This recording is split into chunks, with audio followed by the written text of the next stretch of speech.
आज चाहे आप सोच ना रहे हो, पर कल जब अपने अपने घरों को जाएंगे, हम अपनी अपनी क्रिया में लगेंगे, तब हमें एक एक वचन याद आता है कार्य करते हुए।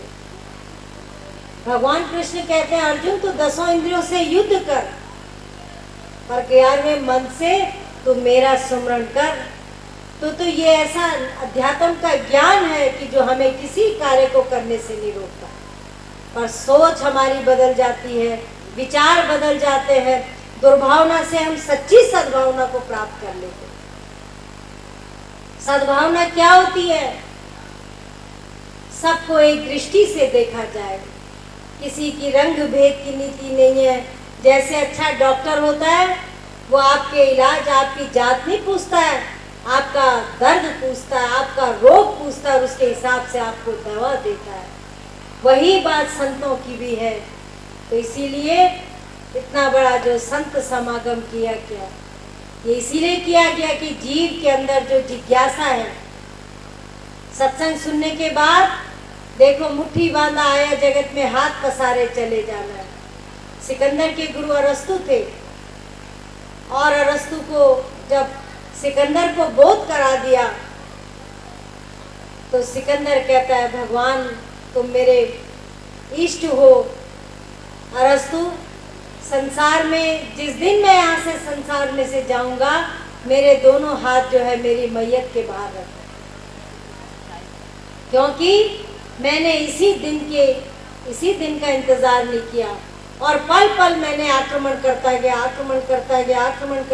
लड़ाई करता गया, जीतता भी गया। बहुत सारी संपत्ति, राष्ट्र, देश, नक्शा खोल के बैठ जाता था, कौन कौन से नक्शे, कौन कौन से देश, कौन कौन से राज्य जीत लिए। लेकिन अरस्तु जब आपसे मैंने उस अध्यात्म की शिक्षा को प्राप्त किया, तो मुझे पता चल गया मेरे साथ अब कुछ जाने वाला नहीं है। जाएगा क्या जाएगा? धर्म की कमाई, और जो हम उत्तम कमाई करते हैं, जो हम प्रभु के प्रति अपना प्रेम, सद्भावना, भक्ति, सेवा जो हम अपने प्रभु के लिए करते हैं, वो अब प्रभु के लिए नहीं करते, वो हम अपने लिए करते हैं। लेकिन वो मात्र एक हमारी पूंजी बन जाती है जाने के लिए।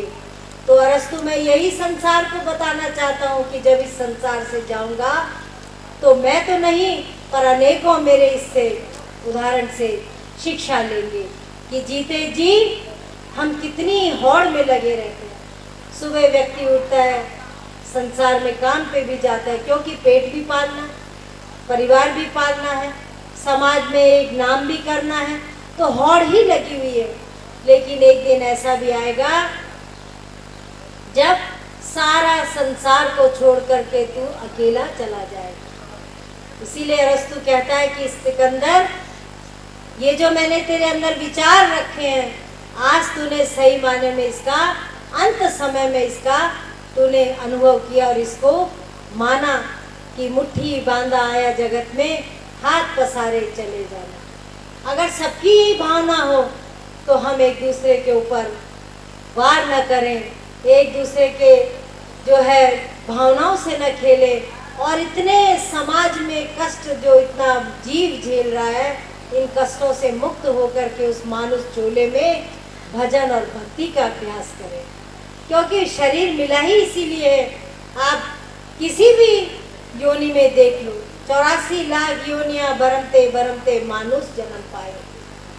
84 लाख योनियों को आप खिला भी सकते हो, पिला भी सकते हो, उनको अच्छी सेवा कर सकते हो उनकी। लेकिन अगर उनको शायद यहाँ हम गाय भैंस को बांध भी दे, किसी भी 84 लाख योनियों में से किसी भी सांप बिच्छू किसी को भी ला के रख दे, शायद श्रवण भी कर रहे होंगे, पर उसका अनुभव और उनके विचारों को हम मान नहीं सकते हैं, उस योनियों में जान नहीं सकते हैं। इसीलिए मनुष्य योनि के लिए क्राउन ऑफ क्रिएशन का है ये, इस जन्म की, हमारी इस जननी की जो सबसे बड़ा मुकुट है हमारा, वो हमारा ये मानुष चोला है। लेकिन ऐसे नहीं है कि सुना और भूलते चले गए। राजा के दरबार में 2 मूर्ति एक जैसी आती है, तो राजन कहता है इसमें फर्क क्या है? कलाकार एक मूर्ति के अंदर धागा डालता है और दूसरी मूर्ति दूसरे कान से निकल जाता है। और दूसरे के अंदर डालता है तो वो धागा समाता जाता है, समाता जाता है, निकलता नहीं है। तो कलाकार कहता है, मूर्तिकार महाराज फर्क यही है, संसार में एक जीव होगा, सुनेगा सबकी पर करेगा मन की। और मन क्या है, अगर मन में अच्छे विचार है तो अच्छे रास्ते पे ले जाएगी, और अगर मन ही अच्छा रास्ते पे, मन ही के अंदर अच्छे विचार नहीं है तो वो हमें संसार में भटका देगी। तो इसीलिए कहते हैं कि सत्संग, पहला सीढ़ी क्या है, सत्संग को सुनो। प्रथम भक्ति संतन कर संगा।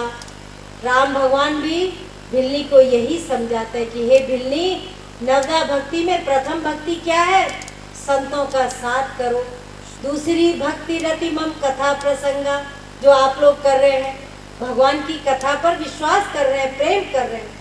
तीसरी भक्ति अजान, तीसरी भक्ति जो है भगवान नवदा भक्ति को समझा रहे हैं, भिल्ली को समझा रहे हैं कि ये भिल्ली, ऐसे करते करते हम भक्ति की सीढ़ी में चढ़ते हैं।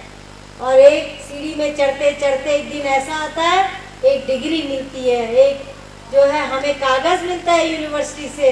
अभी हमारे प्रोफेसर साहब कितने बुजुर्ग हैं, इतनी पढ़ाई करी होगी, कितने उन्होंने हिस्ट्री का अध्ययन किया होगा, कितना पढ़ा होगा, तब उनको एक डिग्री मिली होगी। तो ये जो सत्संग रूपी मात्र सुनने से हमें कौन सी डिग्री मिल रही है कि हमें, अगर हम इस अध्यात्म ज्ञान को जान लेंगे तो हम बहुत से दुखों से मुक्त हो सकते हैं। और वो दुख क्या है, अपने ही उपजाए हुए दुख हैं, अपने ही बनाए हुए दुख हैं। उन दुखों से हम, उस अशांति से हम छुटकारा पा कर सकते हैं। तो ऐसी मूर्त बनिए जो धागा अंदर हो, उसको हम अपने अंदर समाए, उस शिक्षा को लेकर के जाए। और याद रहेगा कि बनारस की ऐसी नगरी में इतना सुंदर कार्यक्रम हुआ कि आज देख करके लगता ही नहीं है कि कितना गर्मी के माहौल में भी दूर दूर से यहाँ भक्त लोग आए।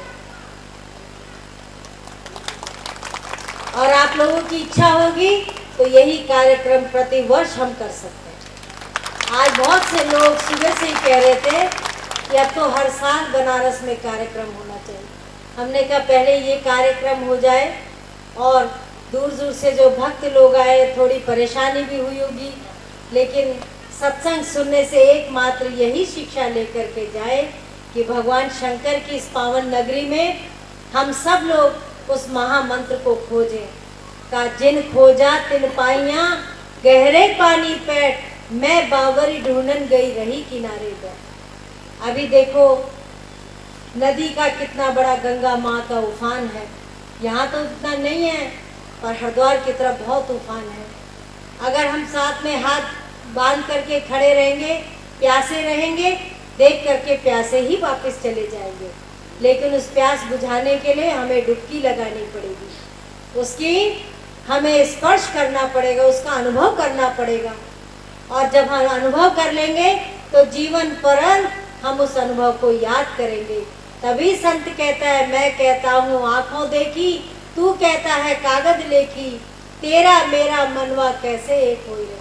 मैं कहता हूँ जागत रही हो, तू जाता है सोई रे, तेरा मेरा मनवा कैसे एक हुई रे। क्योंकि महान पुरुष कहते हैं अपना आंखों देखा अनुभव। किताबें तो बाद में लिखी जाती हैं, वही अनुभव इतिहास बन जाते हैं, वही अनुभव जो है शास्त्र बन जाते हैं, वही अनुभव हमारे भगवत गीता बन जाते हैं, वही भक्तों के अनुभव हमारे भगवान शिव पुराण बन जाता है।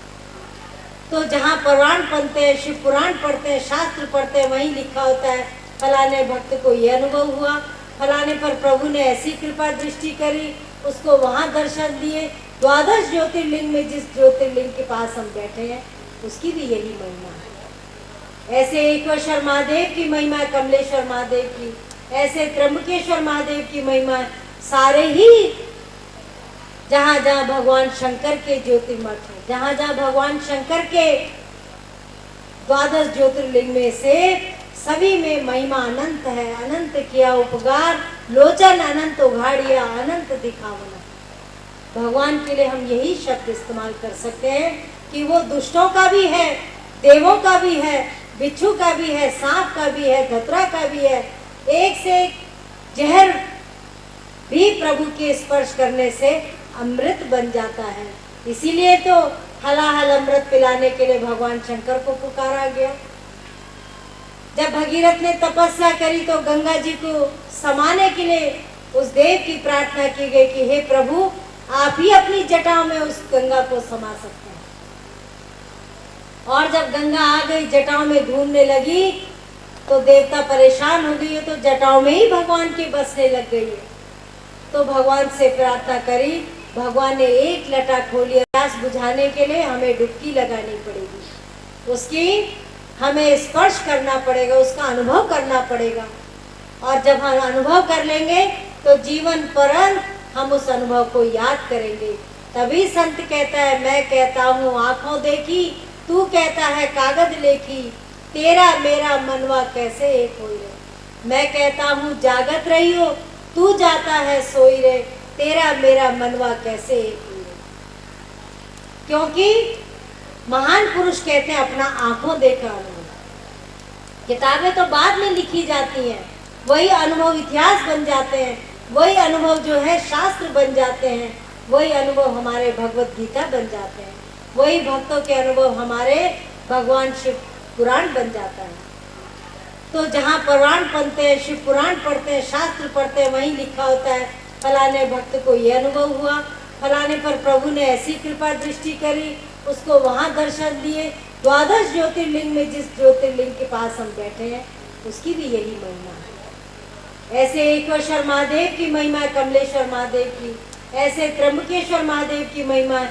सारे ही जहाँ जहाँ भगवान शंकर के ज्योतिर्मठ है, जहाँ जहाँ भगवान शंकर के द्वादश ज्योतिर्लिंग में से सभी में महिमा अनंत है। अनंत किया उपकार, लोचन अनंत उघाड़िया, अनंत दिखावना। भगवान के लिए हम यही शब्द इस्तेमाल कर सकते हैं कि वो दुष्टों का भी है, देवों का भी है, बिच्छू का भी है, सांप का भी है, धतरा का भी है। एक से एक जहर भी प्रभु के स्पर्श करने से अमृत बन जाता है। इसीलिए तो हलाहल अमृत पिलाने के लिए भगवान शंकर को पुकारा गया। जब भगीरथ ने तपस्या करी तो गंगा जी को समाने के लिए उस देव की प्रार्थना की गई कि हे प्रभु, आप ही अपनी जटाओं में उस गंगा को समा सकते हैं। और जब गंगा आ गई, जटाओं में घूमने लगी, तो देवता परेशान हो गई है, तो जटाओं में ही भगवान की बसने लग गई है। तो भगवान से प्रार्थना करी, भगवान ने एक लटा खोली और वही गंगा बनकर के आज हजारों करोड़ों अनादि काल से, कितने ही युगों से गंगा किसी से धर्म नहीं पूछ रही है, गंगा किसी से जात नहीं पूछ रही है, गंगा किसी से भेद नहीं कर रही, रंग नहीं पूछ रही है। गंगा का एकमात्र वही है कि सबकी प्यास बुझाना। वही तुलना हम सत्संग से कर सकते हैं। सत्संग हम सबकी प्यास बुझाता है। सुत दारा लक्ष्मी तो पापी घर भी होए, संत समागम हरि कथा बूझे दुर्लभ हो। सबके घर में बेटे भी बहुत हैं, धन भी बहुत है, यश भी कमा रहा है, लेकिन क्या चीज सबके पास नहीं होती है? आत्मज्ञान और वो महान मंत्र, वो आत्म शांति, वो जिसके पास आ जाए तो सब धन दूर समान। इसलिए प्रेमी सज्जनों, बहुत बड़ा ही प्रसन्नता का समय है इस कार्य की सफलता के लिए, इस यज्ञ की सफलता के लिए। सबने जो इसमें एक सामग्री के रूप में अपने अपनी जो सामग्री का चढ़ावा किया है वो आज सफल हो गई है। और आप सब जो है शहर के मेयर साहब और जितनों ने भी यहाँ पे, मैं नाम किस किस का बोलूँ, बहुत लंबी लिस्ट है, सब ने पल पल में सहयोग दिया, पल पल में हमें सहायता दी। तो उसके लिए हमारी संस्था की तरफ से हम भी और संस्था भी आप लोगों का बहुत धन्यवाद करती है। और आगे भी आने वाले समय में सत्संग के द्वारा हम सभी का कल्याण होने वाला है। इन्हीं शब्दों के साथ सबको दुआ शुभ।